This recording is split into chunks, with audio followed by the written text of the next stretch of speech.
कहते हैं किसी इंसान को अगर परखना है तो उसके बोलने का ढंग, उसके विचारों को आप समझिए, तब जाके उस इंसान की पहचान होती है कि वो इंसान अंदर से कैसा है। ज़रूरी नहीं कि जो इंसान बाहर से जैसा दिखता हो वो अंदर से ही ऐसा हो, और जो इंसान अंदर से जैसा हो वैसा वो बाहर से दिखता हो।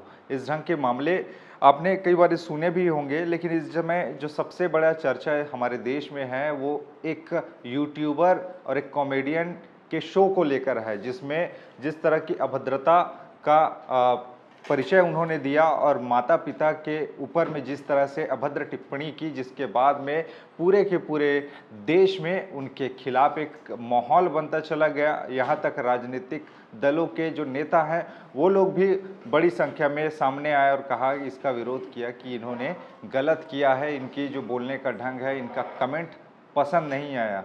माता पिता, बहन, भाई, ऐसे परिवार को सुनने लायक इन लोगों ने छोड़ा नहीं, क्योंकि ये लोग नामी लोग हैं, यूट्यूबर हैं, काफ़ी ज़्यादा फेमस है, अलग अलग लोगों को, बड़े बड़े हस्तियों को अपने पॉडकास्ट में बुलाते और कई जगह पर शोज़ करते और इनसे इनकी प्रसिद्धि बढ़ी। लेकिन ऐसी प्रसिद्धि भी क्या काम की जहाँ पर आप अभद्र टिप्पणी करके, गाली गलौज करके सुर्खियां बटोर रहे हैं, वाहवाही लूट रहे हैं। लेकिन उनको शायद ये पता नहीं रहा होगा कि उनके जो कमेंट है कभी उन पर ही भारी पड़ने वाले हैं। मैं बात कर रहा हूँ रणवीर अलाहाबादिया और समय रैना की, जिनके एक शो की चर्चा काफ़ी ज़्यादा हुई है और उस एक शो का उसका एक क्लिप लगातार वायरल हुआ, जिसमें वो माता पिता, पेरेंट्स के बारे में अभद्र टिप्पणी करते हुए पाए गए, जिसके बाद में लोगों ने इसको खुलकर विरोध किया। सोशल मीडिया से लेकर यहाँ तक सड़कों पर आकर संसद तक इसकी गूंज सुनाई दी कि इन लोगों ने जो कमेंट किया है वो कतई बर्दाश्त लायक नहीं और वाहियात और बेहुदा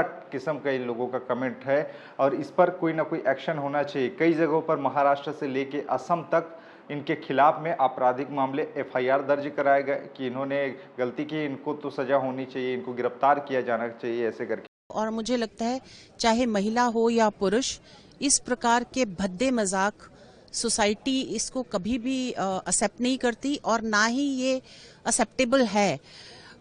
एक माँ के उसके ऊपर जोक करना या किसी विमेन की बॉडी के ऊपर जोक करना, चाहे वो लड़की हो या लड़का, अच्छा नहीं लगता और कहीं ना कहीं दिखाता है कि किस तरह से ये मॉरली डाउन जा रहा है जो आज का जो युवा है।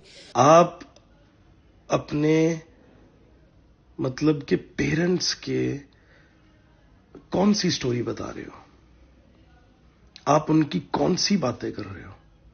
किस तरीके से बातें कर रहे हो? ये कॉमेडी है? This is not at all comedy. ये स्टैंड अप कॉमेडी है ही नहीं है।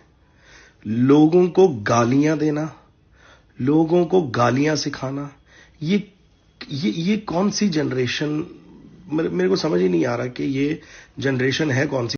रणवीर इलाहाबादिया के मामले में सुनवाई करते हुए सुप्रीम कोर्ट ने कहा है कि इनके ऊपर में जो मामले चल रहे उसको अब तुरंत का तुरंत यहीं पे ख़त्म किया जाता है और आगे से कोई भी अब एफआईआर इनके खिलाफ में नहीं होगी। अगर इलाहाबादिया जांच में शामिल होते हैं और सहयोग करते हैं तो उनकी गिरफ्तारी नहीं होगी, यानी उनको गिरफ्तार नहीं किया जाएगा, ऐसा करके उनके तरफ से शर्त रखा गया है। वहीं अगर दूसरे उन्होंने शर्त रखा है सुप्रीम कोर्ट ने, अगर उन्हें किसी भी प्रकार की धमकी दी जा रही है तो उसको उनका हक है, पुलिस प्रोटेक्शन भी वो ले सकते हैं। वहीं तीसरी बात उन्होंने कहा है सुनवाई करते हुए, शर्त रखते हुए सुप्रीम कोर्ट ने, यह राहत तभी मिलेगी जब तक इलाहाबादिया बाहर रहते हुए कोई भी शो एयर नहीं करेंगे, यानी कि शो का कार्यक्रम नहीं करेंगे, ऐसे करके। वहीं जो चौथी शर्त उन्होंने रखी कि रणवीर इलाहाबादिया अपना पासपोर्ट जब्त रखेंगे, मतलब कि जमा करके रखेंगे, यानी कि वो विदेश अभी जा नहीं सकते, ऐसे ढंग के मामले हैं।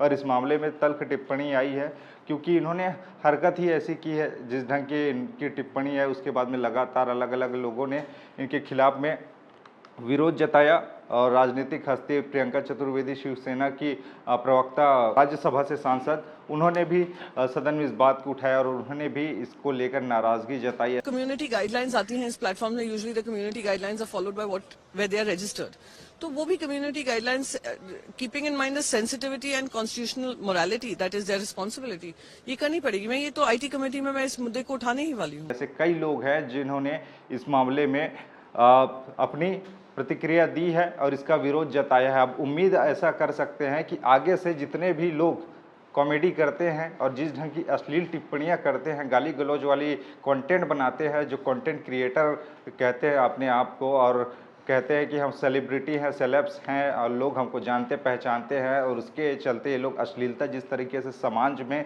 फैला रहे हैं, अब उनके दिमाग में कम से कम ये बात घुसेगी कि इस देश में एक वर्ग ऐसा भी है जो लोग सतर्क है, सजग है और माँ बाप के बारे में, भाई बहन के बारे में ऐसी अश्लील टिप्पणी अब सुनते नहीं हैं।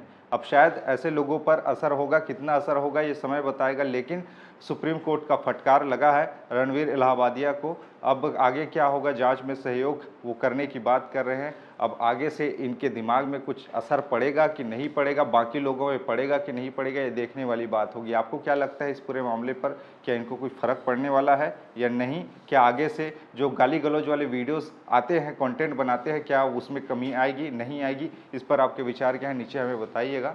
खबरें और भी है जिसके लिए बने रहिए। छत्तीसगढ़ के साथ में। नमस्कार।